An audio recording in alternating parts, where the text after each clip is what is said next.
So, hello aspirants, welcome to Telangana Movement and State Formation. Most probable 30 questions by me, Viral Sharma. Today we are going to discuss about question number 25. Telangana Group 1 25,000 rupees ki, Group 2 18,000 rupees ki full course with lifetime validity ఉంటుంది. ఈ courses ని EMI నెలకి 5,000 రూపాయలు చొప్పున EMI తీసుకుని కూడా 4-5 months లో ఈ కోర్సెస్ ని మీరు పొందొచ్చు. మరిన్ని వివరాల కోసం 7893 8995553 కి సంప్రదించండి. కౌంట్ డౌన్ 58 days మాత్రమే ఉంది. మన పేపర్ 6 కి ఈ 6 days ని కలుపుకుంటే 64 days ఉంది. లెస్ దెన్ 2 months ఉంది. క్వశ్చన్స్ ని కూడా మనకి కౌంట్ డౌన్ తగ్గుతా ఉంది కాబట్టి ఎక్కువ టాపిక్స్ కవర్ అయ్యేలాగా ఆల్మోస్ట్ మనం ఎండింగ్ వచ్చాము. ఇంకొక 5 questions తోటి ఈ లెక్చర్ సిరీస్ ఫినిష్ అవ్వబోతోంది. కాబట్టి కేర్ఫుల్ గా ఈ 5 questions ని కూడా యూటిలైజ్ చేసుకోండి. పాత క్వశ్చన్స్ ని ఒకసారి రివైజ్ చేయండి.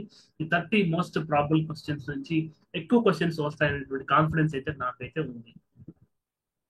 Question number 25, discuss events leading to declaration of Telangana state in the parliament and outline the key provisions of the Andhra Pradesh Reorganization Act. ఇక్కడ మనకి సిలబస్ లో ఉన్నటువంటి ఆంధ్రప్రదేశ్ రీఆర్గనైజేషన్ యాక్ట్ అనేటువంటి దాన్ని కవర్ చేయబోతున్నాం. అదేవిధంగా డిక్లరేషన్ ఆఫ్ తెలంగాణ అనేటువంటి ఈ రెండు సిలబస్ లో డైరెక్ట్ గా ఉన్నటువంటి టర్మ్స్ కాబట్టి ఈ రెండు సబ్ టాపిక్స్ ని కవర్ ఇలా క్వశ్చన్ ఇచ్చాము.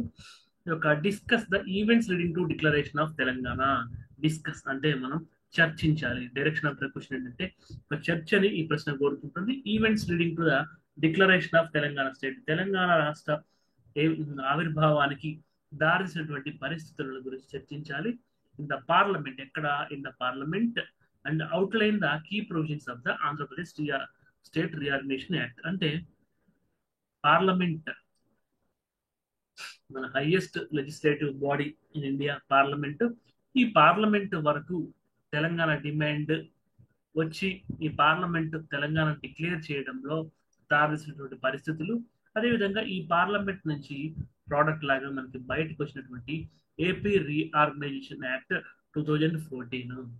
పార్లమెంట్ లో తెలంగాణ డిక్లరేషన్ జరగడము, ఆ డిక్లరేషన్ సందర్భంగా మనకి అవుట్పుట్ గా వచ్చినటువంటి ఏపీ రీఆర్గనైజేషన్ యాక్ట్ 2014, రెండు విషయాల్ని మనకి క్వశ్చన్ డిమాండ్ చేస్తుంది. డిమాండ్ ఆఫ్ ద క్వశ్చన్ లో 2 things ఉన్నాయి. It should be clear for you. The formation of Telangana as a separate state from Andhra Pradesh was a significant political and administrative event in India. Telangana రాష్ట్ర ఏర్పాటు ఆంధ్రప్రదేశ్ నుంచి అది తెలంగాణకి మాత్రమే కాదు, భారతదేశం యొక్క చరిత్రలోనే ఒక పొలిటికల్ అండ్ అడ్మినిస్ట్రేటివ్ ఈవెంట్. భారతదేశ చరిత్రలో యొక్క పరిపాలన సౌలభ్యము, పరిపాలనకు సంబంధించినటువంటి విషయాలకు సంబంధించిన చరిత్రలో కీలకమైన ఘట్టంగా దీన్ని చూస్తాము. In India fulfilling long-standing demands for cultural and economic autonomy. Very, very important vocabulary for English medium aspirants.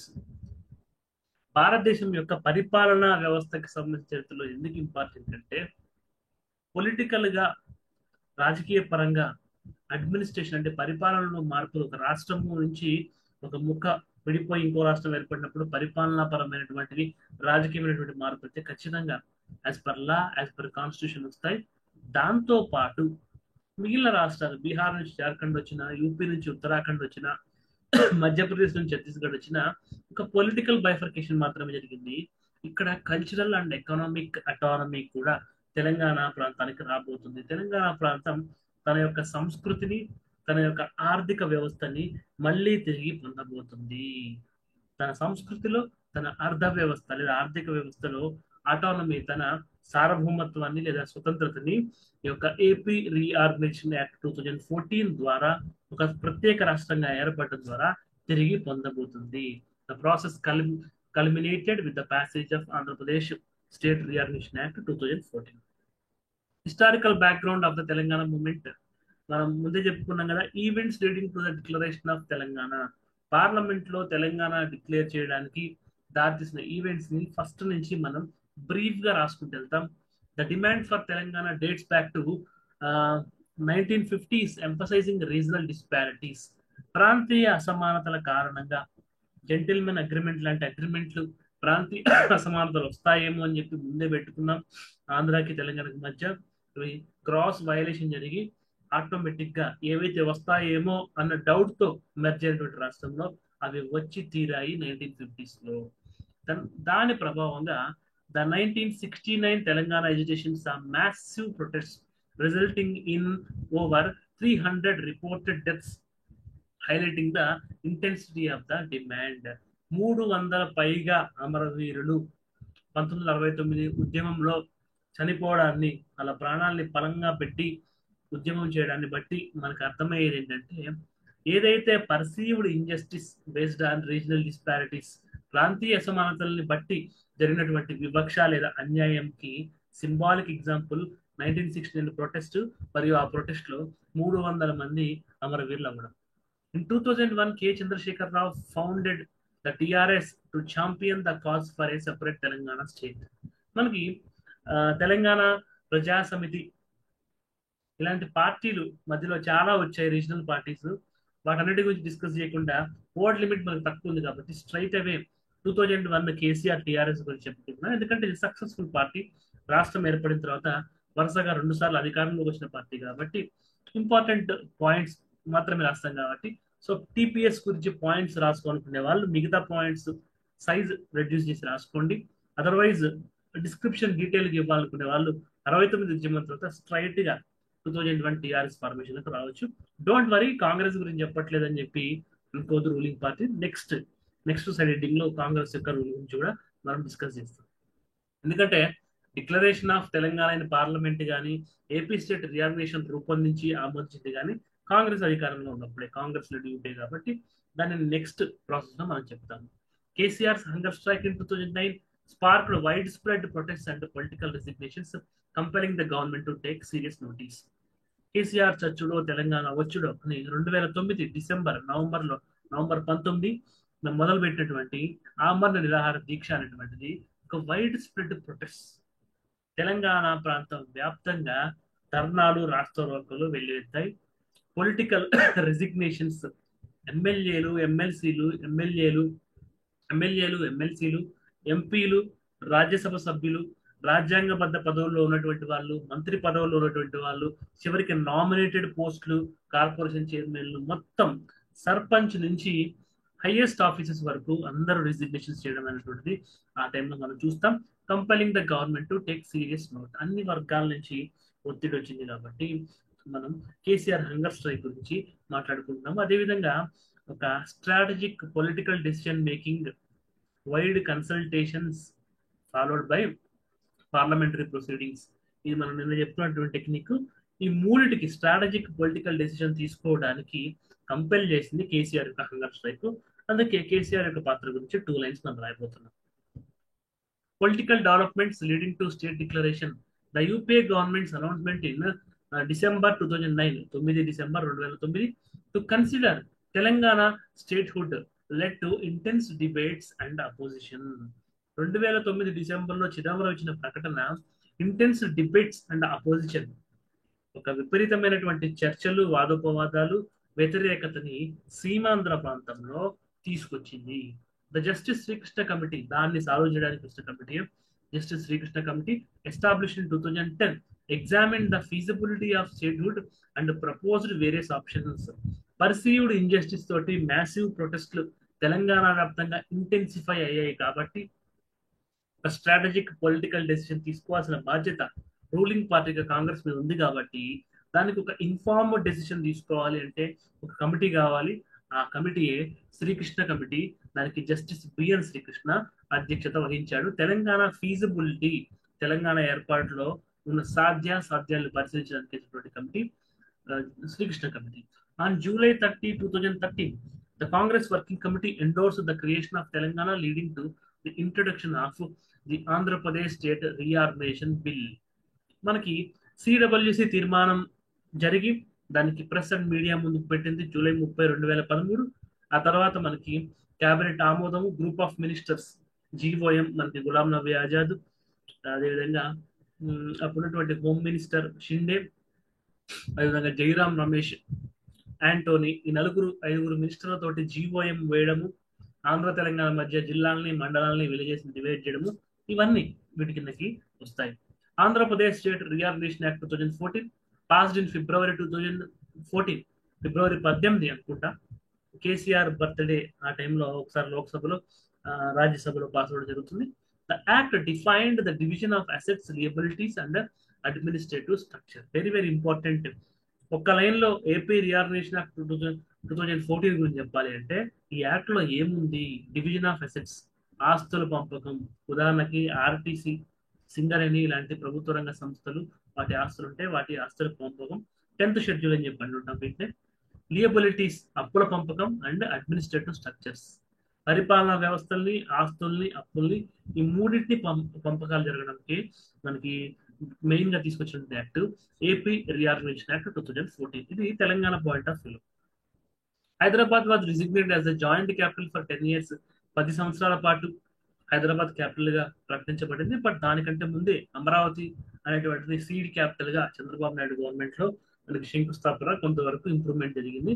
మధ్యలో 5 years స్టాల్ అయింది. ఇప్పుడు మళ్ళీ చంద్రబాబు గవర్నమెంట్ లో మళ్ళీ అమరావతిని అఫీషియల్ గా మనకి కంటిన్యూ అవుతుంది as a new capital for Andhra Pradesh. Economic and administrative implications.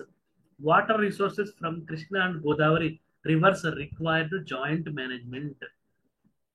మనకి కృష్ణా నది, గోదావరి నది అప్పర్ రైపారియన్ స్టేట్ గా తెలంగాణ ఉంటుంది, మనకి డౌన్ స్టేట్ గా ఆంధ్రప్రదేశ్ ఉంటుంది. కాబట్టి దీనికి జాయింట్ మేనేజ్మెంట్. కృష్ణా రివర్ కి మనకి నాగార్జున సాగర్ దగ్గర డ్యామ్ మీద ఆంధ్ర పోలీసులు మోహరించారు అని 2018 ఎలక్షన్స్ అప్పుడు, 2023 ఎలక్షన్ కౌంటింగ్ అప్పుడు రావడం, ఆ డిస్ప్యూట్స్ రావడం మనం చూసాము. గోదావరికి సంబంధించిన డిస్ప్యూట్స్ కూడా మనకు ఉన్నాయి. వాటి కోసం రివర్ మేనేజ్మెంట్ బోర్డ్స్, రాజ్యాంగబద్ధంగా పార్లమెంట్ యొక్క రివర్ వాటర్ డిస్ప్యూట్స్, నది సంబంధించినటువంటి వివాదాలు, నదీ జల వివాదాలకు సంబంధించినటువంటి ఒక river water tribunals, Krishna tribunal లాంటివి ఏర్పరిచేటువంటి అవకాశం ఉంది. Special economic packages were allocated for development of backward reasons in both states.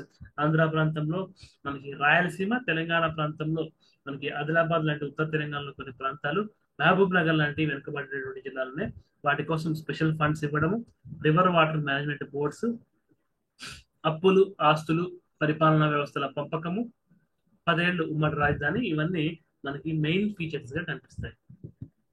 Social and cultural impact. The act recognised Telangana's distinct cultural identity. నేను ముందే చెప్పాను, జార్ఖండ్, ఛత్తీస్గఢ్ యొక్క జార్ఖండ్, ఛత్తీస్గఢ్, ఉత్తరాఖండ్ తోటి తెలంగాణ పోల్చలేము. ఎందుకంటే అక్కడ జరిగింది మెరీ పొలిటికల్ డివిజన్, కేవలం ఒక రాజకీయ విభజన మాత్రం జరిగింది. ఇక్కడ కల్చరల్ ఐడెంటిటీ, తెలంగాణ యొక్క సాంస్కృతిక అస్తిత్వం, promoting local festivals like Bonalu, Bathukamma.